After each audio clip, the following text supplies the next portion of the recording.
Good morning to all. I am G. Krishnan, Social Science teacher, Gandhi Metric Higher Secondary School in Kandambali. Today I am going to Geography Unit 5. First one title is Occupational Stretches. Occupational Stretches அப்படின்னா தொழில்சார் கட்டமைப்பு. தொழில்சார் கட்டமைப்பு. The economically active part of a country population is enormous during the census and operations and started as workers. மக்கள் தொகை கணக்கெடுப்பின் மூலம் பெறப்படும் தகவல்களின் அடிப்படையில் பொருளாதார நடவடிக்கைகளை பங்கு பெறுபவர்களே தொழிலாளர்கள் என்கின்றோம். Workers are paid under threefold categories in census regarded. அப்படி இருக்கக்கூடிய அந்த தொழிலாளர்களை நாம் 3 வகையாக நம்ம பிரிக்கிறோம். அதில் ஃபஸ்ட் ஒன்னில் there are main workers, marginal workers and non-workers. முதன்மை தொழிலாளர்கள், பகுதி நேர தொழிலாளர்கள் மற்றும் தொழிலாளர் அல்லாதவர் என 3 பிரிவுகளாக தொழிலாளர்கள் பிரிக்கப்படுகின்றனர். According to the census of India, all those who had worked for the major part of the preceding year at least 6 months or 183 days are regarded as main workers. மக்கள் தொகை கணக்கெடுப்பின்படி ஒரு ஆண்டின் பெரும் பகுதி நாட்களில் பணியாற்றுபவர்கள் முதன்மை தொழிலாளர்கள் எனப்படுபவர்கள். குறைந்தபட்ச வருடத்தில் 6 மாதம் முதல் 183 நாட்களாவது பணி செய்பவர்கள் தான் முதன்மை தொழிலாளர்கள். Those who worked for less than 6 months are regarded as marginal workers, and the people who have not worked at all comes under non-workers. ஒரு ஆண்டின் 6 மாதங்களுக்கு குறைவாக வேலை செய்பவர்கள் பகுதி நேர தொழிலாளர்கள் எனவும், வேலை செய்யாத மக்கள் தொழிலாளர் அல்லாதவர் ஆவார். நெக்ஸ்ட் டைட்டில் பாப்புலேஷன் டைனாமிக்ஸ், மக்கள் தொகை இயக்கவியல். Human population dynamics is field that tracks factors related to change in the size of population and its characteristics. மக்கள் தொகை இயக்கவியல் என்பது மக்கள் தொகையினுடைய அளவு மற்றும் அதனுடைய பண்பு மாற்றங்கள் தொடர்பான காரணிகள் குறித்து கற்கும் ஒரு துறையாகும். Predicting population changes is an important aspect of population status. Population studies. எதிர்நோக்கு மக்கள் தொகை மாற்றங்கள் பற்றி படிப்பது மக்கள் தொகை ஆய்வின் ஒரு முக்கிய அம்சமாகும். ப்ராப்ளம் ஆஃப் ஓவர் பாப்புலேஷன், அதிக மக்கள் தொகையால் ஏற்படும் பிரச்சனைகள். In India, growing pressure of population and resource base created many socio-economic, culture, political, ecological and environmental problems. இந்திய நாட்டில் அதிகரித்து வரும் மக்கள் தொகையானது சமூகம், பொருளாதாரம், கலாச்சாரம், அரசியல் மற்றும் சுற்றுச்சூழல் பெரும் சவால்களை ஏற்படுத்துகின்றன. The population problem varies space and time and differ from region to region. மக்கள் தொகை பிரச்சனையானது இடம் மற்றும் காலத்துக்கு ஏற்ப மாறுபடுகிறது.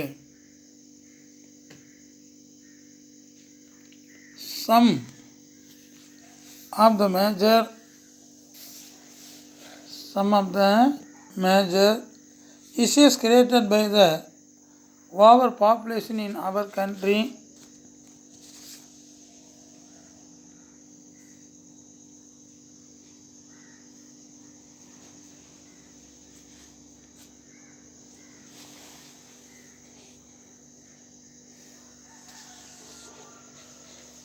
some of the major country overgrowing population our country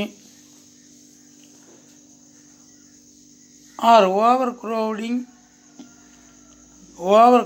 and unemployment and underemployment, low standard of living, malnutrition and mismanagement of natural and agricultural resources, unhealthy environment, etc.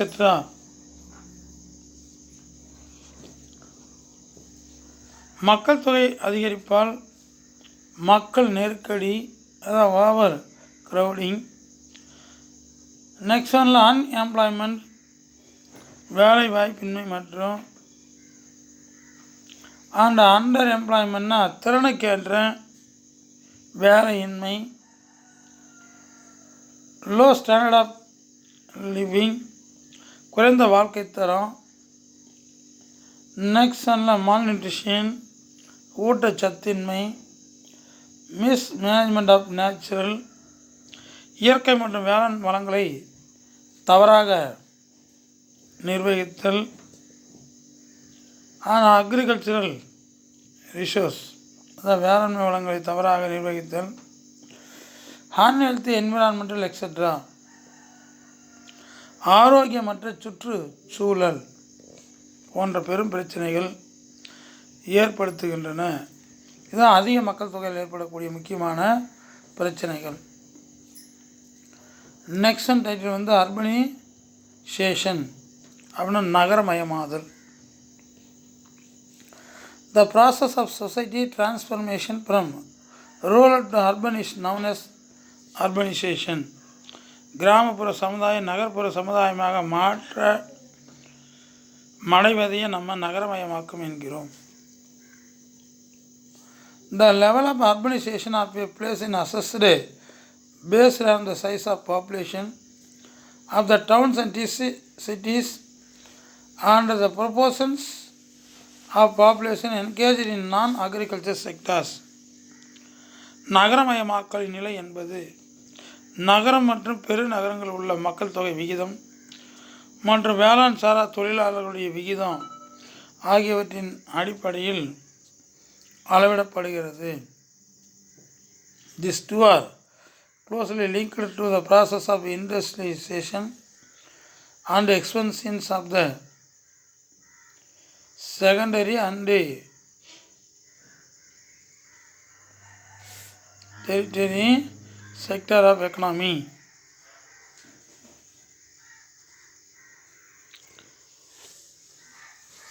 அப்போ இரண்டாம் மற்றும்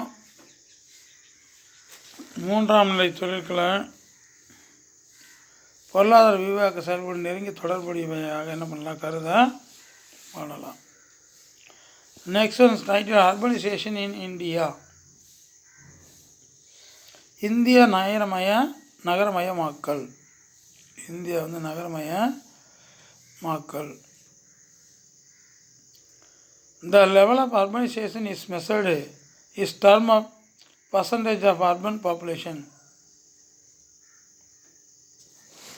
நகர்ப்புற மக்கள் தொகை சதவீதத்தின் அடிப்படையிலேயே நகரமயமாக்கம் அளவிடப்படுகிறது. Goa is the most urbanisation state. இந்தியாவில்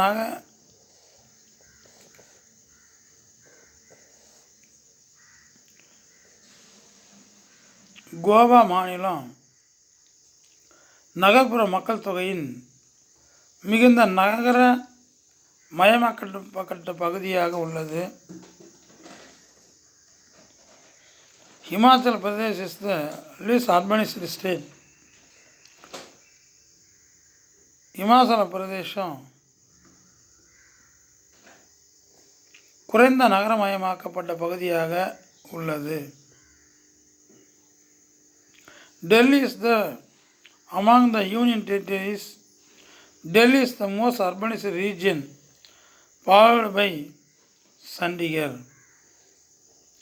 union பிரதேசங்களுக்கு இடையில் புது டெல்லி மற்றும் சண்டிகர் மிகுந்த நகரமயமாக்கப்பட்ட பகுதியாக உள்ளன. Among the major states, Tamil Nadu continues to be the second most urban state with 48.4% of urban population, followed by Kerala and Maharashtra.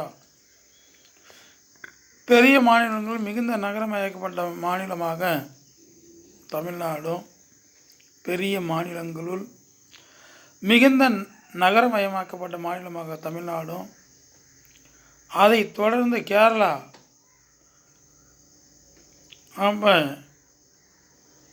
Kerala மற்றும் மகாராஷ்டிராவும் உள்ளன.